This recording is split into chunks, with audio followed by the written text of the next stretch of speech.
கவிஞர் வாலி சொல்லுவார், தாய்க்குள் இருந்து புறப்பட்டேன், தரை தவழ்ந்தேன். என் தாய் தந்தையர் நோய்க்குள் விழுந்து போனார்கள், நான் நானிலத்தார் வாய்க்குள் விழுந்து புறப்பட்டேன், நான் வருந்துங்கால் வந்து இந்த நாய்க்குள் புகுந்து நலம் செய்தாய், நான் வணங்கும் கந்தவேளே என்று சொன்னார். முருகன் தான் தமிழ், அப்படி எனக்கு தமிழ் வந்தது என்று சொன்னார். கண்ணதாசனும் அதே மாதிரிதான் சொன்னார், தமிழ் தான் எனக்கு உறவாக வந்து நின்றாள், ஊன் கொடுத்தவன் கூட உயிர் கொடுத்தவன் கூட என்னை கைவிட்டு விட்டான், தமிழ்தான் எனக்கு உறவு என்று சொன்னார். ஆக இவர்கள் எல்லோரும் தமிழ்தான் தனக்கு என்று சொன்னார்கள். காரணம், அன்னை தமிழே ஒரு பக்தி மொழி, அதில் இரண்டாவது கருத்தே இருக்க முடியாது. நான் பல மேடைகளில் பதிவு செய்வேன் தமிழினுடைய வரலாற்றை. நீங்கள் தமிழின் வரலாற்றை பார்த்தால் தமிழ் கவிதைகளின் வரலாறு தான் தமிழ் வரலாறு. அந்த வரலாற்றை பார்த்தாலே தெரியும் தமிழ் ஒரு பக்தி மொழி என்று. 1ஆம் நூற்றாண்டில் தொல்காப்பியம், 2ஆம் நூற்றாண்டில் சங்க இலக்கியங்கள், 3ஆம் நூற்றாண்டில் திருவாசகம், 4ஆம் நூற்றாண்டில் ஆசாரக்கோவை, 5ஆம் நூற்றாண்டில் பெருங்கதை, 6ஆம் நூற்றாண்டில் கல்லாடம், 7, 8 நூற்றாண்டுகளில் தேவார பாடல்கள், 9ஆம் நூற்றாண்டில் ஆழ்வாரடிகளின் பக்தி பாசுரங்கள், 10ஆம் நூற்றாண்டில் சீவக சிந்தாமணி, 11ஆம் நூற்றாண்டின் பெரிய புராணம், 12ஆம் நூற்றாண்டின் முற்பகுதியில் கந்த புராணம், பிற்பகுதியில் கம்பராமாயணம், 13ஆம் நூற்றாண்டில் சிவஞான போதம், 14ஆம் நூற்றாண்டில் தலபுராணங்கள், 15ஆம் நூற்றாண்டில் வில்லிபுத்தூரார் பாரதம், 16ஆம் நூற்றாண்டில் திருவிளையாடற் புராணம், 17ஆம் நூற்றாண்டில் தேம்பாவணி சீரா புராணம், 18ஆம் நூற்றாண்டில் தாயுமானவர் பாடல்கள், 19ஆம் நூற்றாண்டில் வள்ளலார் பாடல்கள், 20ஆம் நூற்றாண்டில் மகாகவி பாரதி பாடல் என்று 20 நூற்றாண்டு தமிழ் வரலாறு சொல்லும் தமிழ் ஒரு பக்தி மொழி. அதனால்தான் ஆன்மீகத்தின்பால் ஈடுபட்ட 2 பேரும் ஜெயித்திருக்கிறார்கள் என்று வரலாறு குறிப்பிடுகிறார்கள்.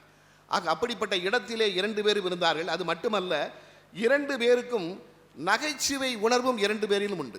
நீங்கள் கண்ணதாசனிடமும் வாலியிடமும் நகைச்சுவை உணர்வு, அதுவும் வாலியிடம் ரொம்ப உண்டு. கவியரசர் கண்ணதாசனே சொல்லுவார், வாலியோடு சொல்வாராம், வாலியோட டிராவல் பண்ணால் போகிறதே நமக்கு தெரியாதியா என்று. நான் 8 ஆண்டுகள் அவரோடு இருந்த பொழுது பல இடங்களில் அவருடைய நகைச்சுவை உணர்வை அனுபவித்திருக்கிறோம். கண்ணதாசனுக்கும் உண்டு.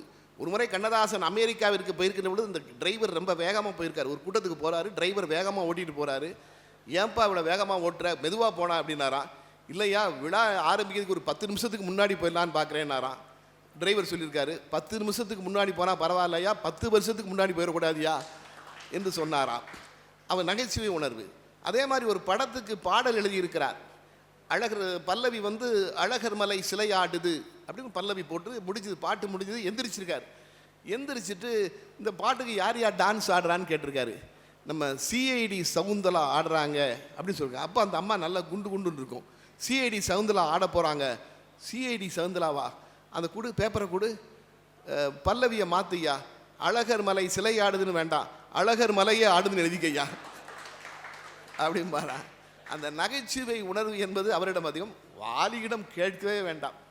அப்படி, அதாவது அவர் மாதிரி நீங்கள் அவ்வளவு அனுபவித்துக்கிறோம் வாலியிடம்.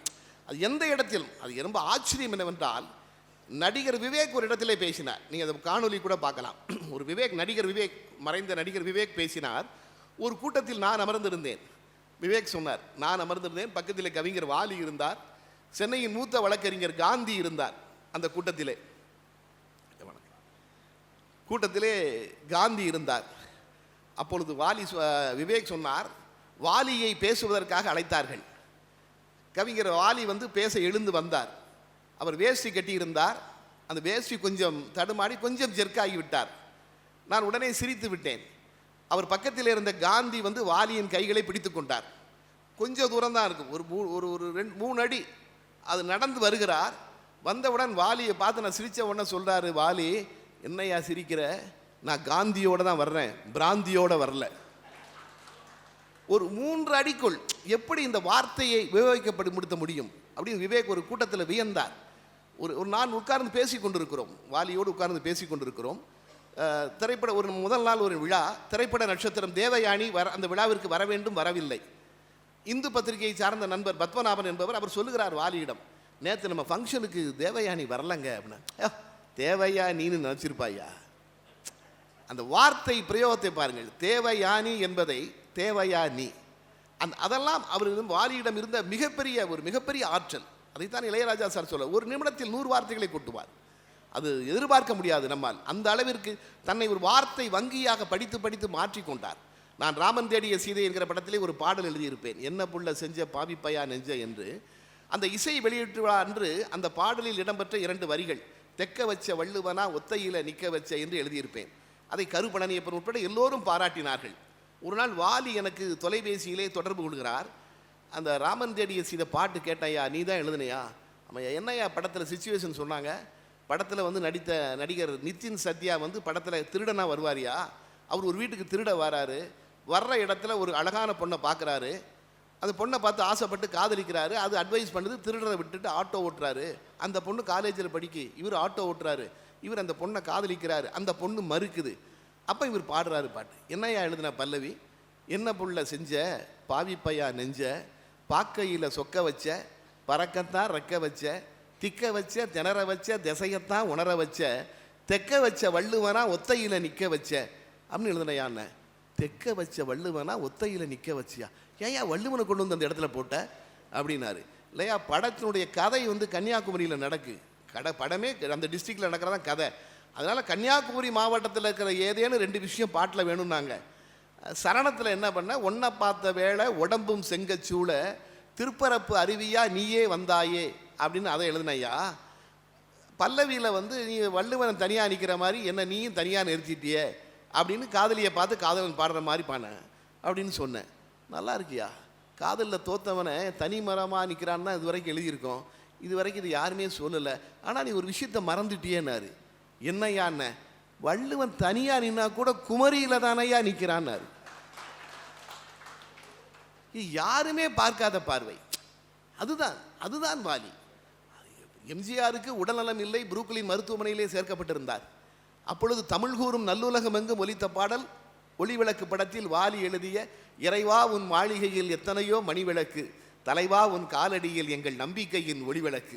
இந்த பாட்டு எல்லா திரையரங்குகளையும் இந்த பாட்டை போட்டு தான் படத்தை போட்டாங்க. எம்ஜிஆருக்காக நடந்த பிரார்த்தனை. எம்ஜிஆர் புரூக்லின் ஹாஸ்பிட்டலில் நலமாகி வீட்டுக்கு திரும்புகிறார்.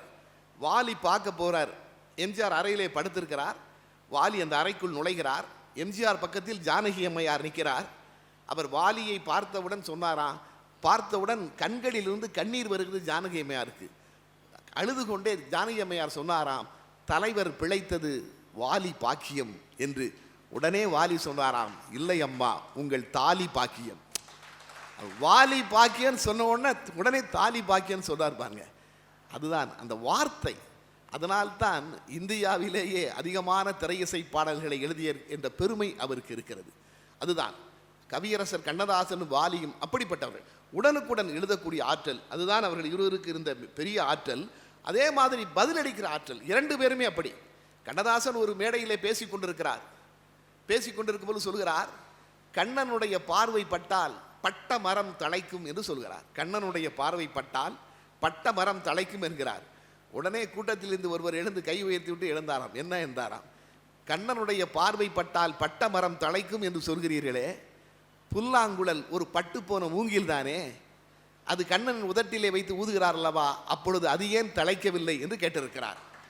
கண்ணதாசன் சொன்னாராம், என்ன கேட்டீர்கள், புல்லாங்குழல் ஏன் தழைக்கவில்லை என்று தானே கேட்டீர்கள். கண்ணனுடைய பார்வை பட்டால் பட்டமரம் தழைக்கும், புல்லாங்குழலில் கண்ணனுடைய உதடே படுகிறது அல்லவா, அதனால் தழைக்காது, அது முக்தி அடைந்து விட்டது என்று சொன்னாராம். உடனுக்குடன் பதிலளிக்கிற ஆற்றல்.